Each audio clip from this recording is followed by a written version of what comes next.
last note here. So what I just said, we need to bridge the gap.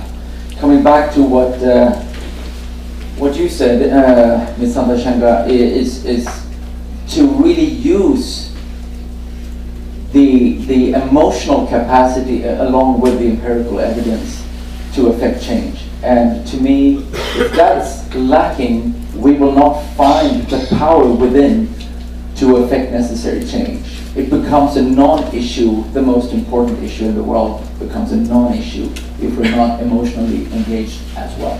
Thank you. Yeah. Thank you very much, Matthias. You said that things sound a little bit hippie. Well, the most valued company in the world was started by a hippie, so no problem with that. I think we will now turn to the audience for some questions. So please, if there are some questions or comments, please state your name as well. Okay. Good afternoon, my name is Maria from Weissenberg.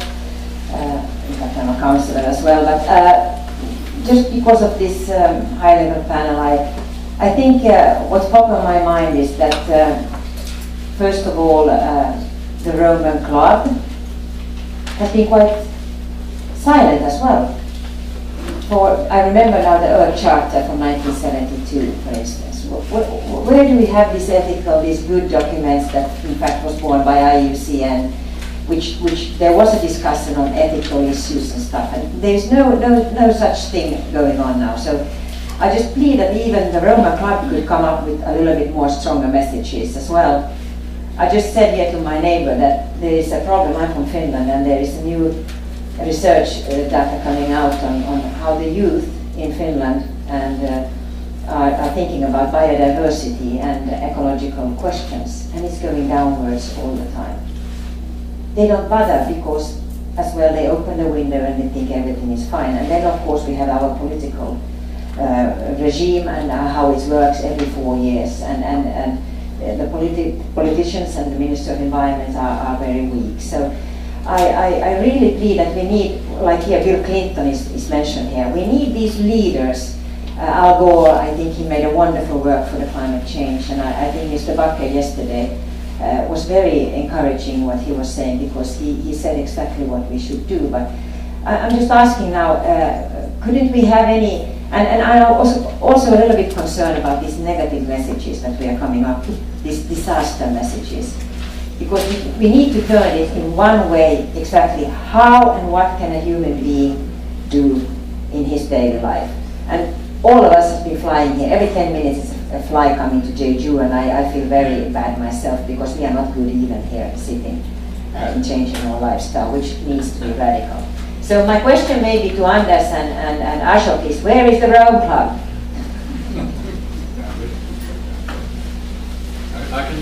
I can start. I think your point about the youth is very serious. And we have seen the same kind of developments also in Sweden. I came across some kind of Gallup the other day. They had asked people between 15 and 25 what their notion of nature was. And for quite a significant portion it was playing golf, being in a sailboat and skiing. That was their notion of nature. And I only go back 20 years, it was a different notion. It was hiking, it was trekking, it was exploring nature, it was scouting, whatever. But that's gone. And a few years ago I saw another Gallup where a quite number of youngsters said nature was sort of very difficult because you were not connected. Now you are connected for the smartphones, but you were not connected, so how the hell could you be there? I mean, so this is a real challenge, and I think you have to start very early with children to foster the kind of both respect and curiosity for nature. I have grandchildren, and I was picking mushrooms with them the other week, and they live in Spain on Mallorca, and there are practically no forests that they call, so they were very reluctant. But I was lucky because we did find some cantarelles, and you know, after only a few, they were jubilant. I mean, they were so happy And we had 2-3 hours together. So if you can somehow find the entry points there and stimulate those experiences, I think you tend to use it. You light something inside it. Well, the Club of Rome is quite active. Ashok is the president. Final comment, which I think is part of this.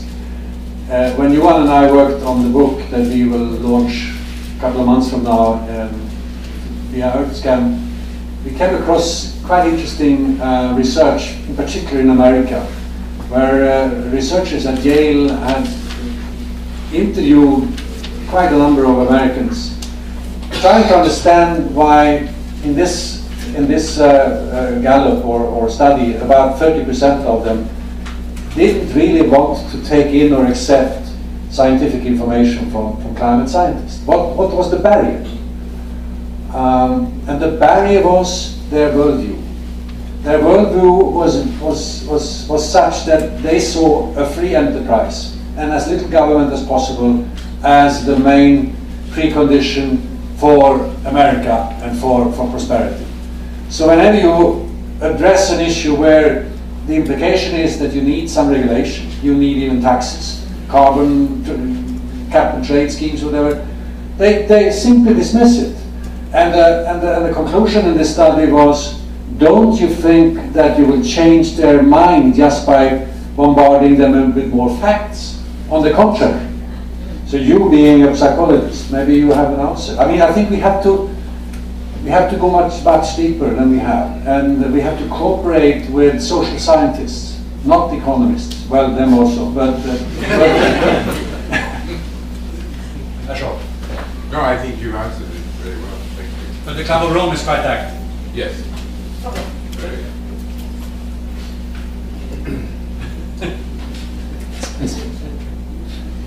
Thanks. I'm Eva Zabi with the World Business Council. First, a quick comment and then a question. The comment is on the 9 boundaries and the fact you couldn't find a 10th. I think somehow maybe maybe is quite spiritual, because that 10th may be people, leaving a space for us in there. Anyway, the question is just in terms of the fact that you had all of your results out on the Nature's wiki, and that's great, and there wasn't anyone, people didn't disagree necessarily, very open with a lot of what you were saying. I was wondering if there were official affiliations or organizations like the IUCN, like WWF, backing up what you've come up with, or if that's the next step, just in terms of creating official alignment between these key scientific organizations.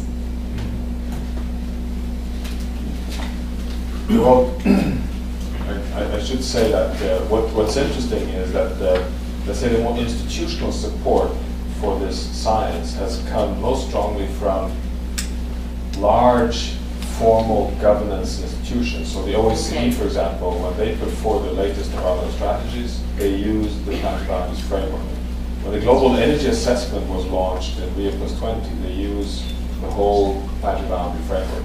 When the GEO5, the Global Environment Outlook of the United Nations, was presented a couple of months back, again the Planet Boundary framework is adopted, which I find quite extraordinary given the short time span.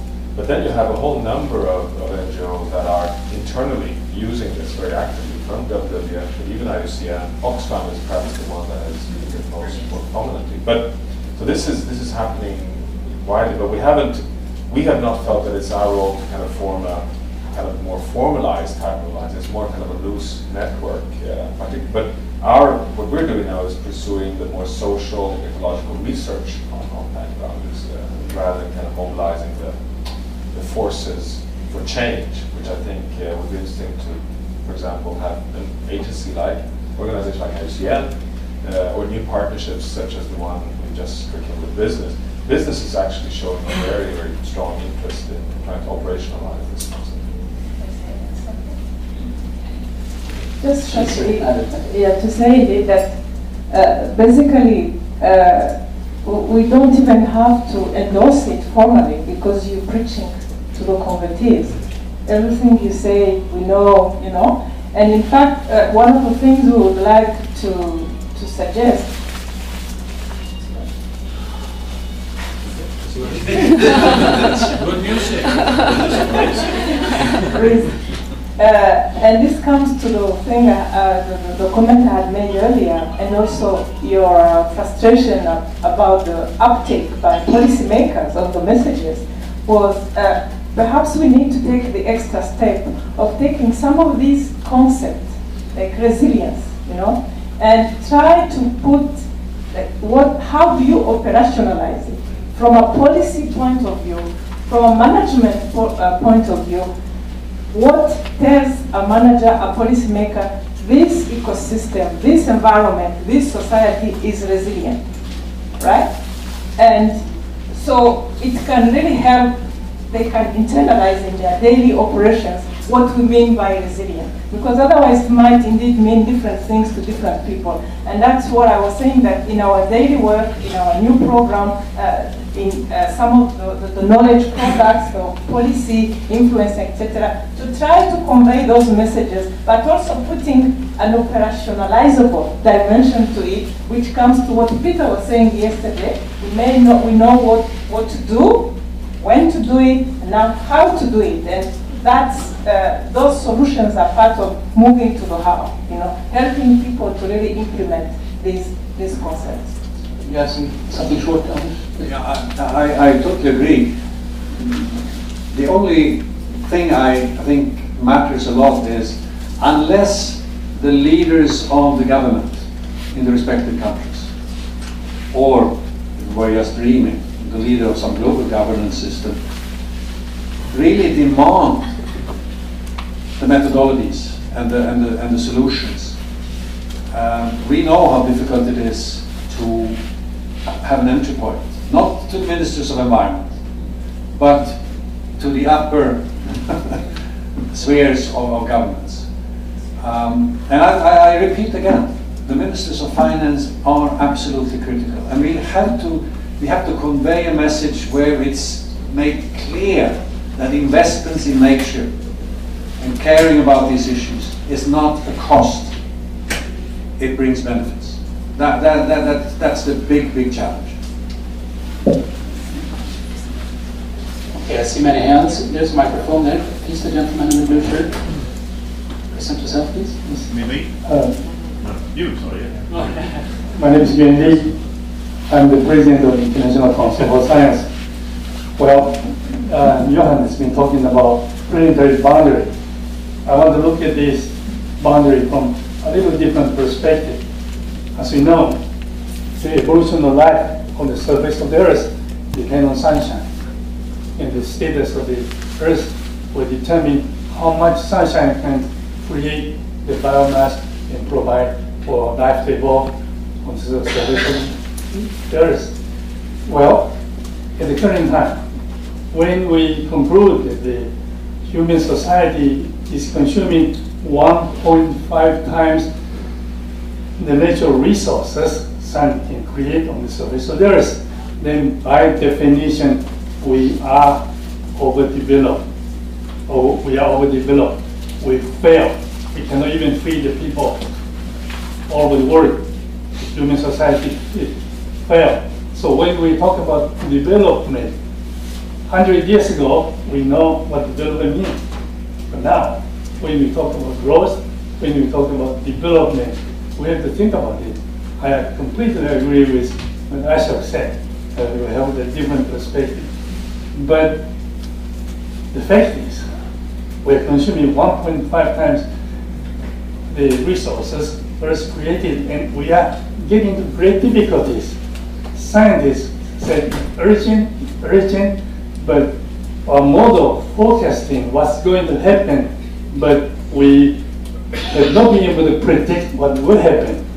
That would depend on the advancement of science, such that we can not only forecast, we can predict what's going on. But I agree with Johan completely. We don't have much time. We don't have much time, no much time. Mr. Bakker yesterday also said we have to take action. And so this meeting, if we want to save our environment, we know we have to take action, immediate action. And two sources of fast track come from the agriculture, from energy. But I would want to say, when I was born in Taiwan 76 years ago, we're part of the nature. When U.S. airplanes started bomb, we hide in the mountain, we depend everything sunshine provides us.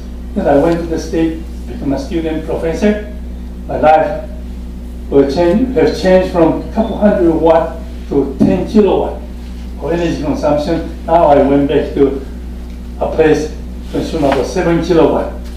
And so you look at the spend of energy, how much we are spending energy, and what is the development.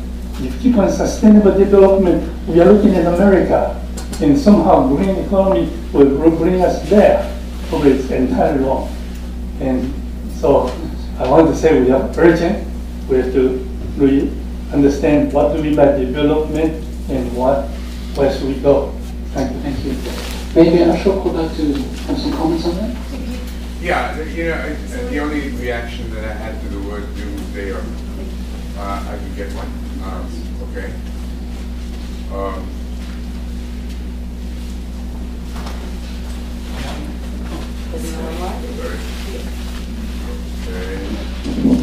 Sorry about that. If you tell a driver in a car heading down the road at 60 miles an hour towards a cliff, that's not being a doomsday or a gloomy person. It's just telling him facts. It seems to me that the planet Earth at the moment is hurtling towards oblivion if it continues the way it is. But that doesn't mean it has to continue. And unless we understand what Mr. Lee was saying, the urgency of this and the depth of this problem, we're not going to take corrective action. You can obviously overstate it, and then you frighten the hell out of everybody, and they don't do anything. So we're not talking about that. We're talking about some straight scientific findings that we have to convey and communicate to people so that they take corrective action in time. And frankly, on some fronts, we may be too late. It's possible. I mean, I don't think we can guarantee that climate change won't occur. It sounds to me as if we're headed for significant global warming, for example. But the oceans are acidifying, and I don't think we've done anything to slow that down. But there are a lot of things we could be doing, and one of them is reducing the growth of population. And it can be done very fast. And it's not by throwing contraceptives around and talking to people. It is by improving the lives of people, particularly women, young women. If we could just do that, you would have an enormous impact on carbon emissions. You would have enormous impact on reducing resources, simply because there could be 1.5 billion or maybe even 2 billion fewer people in the year 2050, simply by accelerating the improvement of lives of people today. Well chosen, that can have a huge impact. I just give you one tiny little story. Well, it'll take me 1 minute. I set up a factory for recycling paper, handmade recycling paper, in the central part of India in 1989, actually with money that Norwegians, NORAD had given. 20 years later, I was going to Copenhagen for the COP, and I needed a case study to show that population fertility control would be a very good way of reducing carbon emissions. So I sent 2 demographers down to this factory. Now this factory had been set up in '89. It was 21 years earlier. It had been set up with advanced technology we had invented. And my engineer said, this is superb technology, it's going to make a lot of money, it doesn't matter who uses it, it's going to be a great success. I said, well, if that's the case, then I'm going to ask you to employ only women, and of the women you interview, you're going to take the bottom 25. We needed 25 workers. Now, with this approach, over a course of 20 years, these demographers found the following. They did a control group, basically cousins and sisters of the girls who were working in the factory. They were all of childbearing age during this period. Outside the factory, the control group had collectively 24 babies. They reported 24 babies, men had more. Inside the factory, there were 3. So you had a factor of almost a 10 drop in fertility rate simply by giving a woman a decent job. Now, there are many other ways you can do it. You can help them learn to read and write. You can help them get self-employment. There's a lot of things. But the point is that we really have taken a very simplistic notion that people are going to have kids, so leave them alone. They don't want kids. They want a better life, and they will have far fewer kids. And it happens with all societies. It's happened in Korea. Korea is now in decline in population. It's actually below replacement. So we have to recognize there are many other ways, indirect ways, in which we can start solving our problem.